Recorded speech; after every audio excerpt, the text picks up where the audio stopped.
ചേട്ടാ.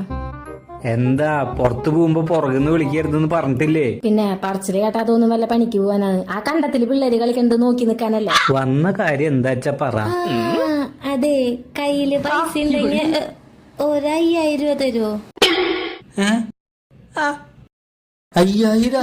നിനക്കെന്താ 5,000ന്റെ ചെലവ്? ആ രേഷ്മില്ലേ, അവള് ബ്യൂട്ടി പാർലറിൽ പോണ്ട്. അപ്പൊ ഞാനും.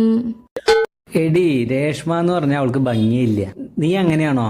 നീ അഴക് സുന്ദരിയല്ലേ?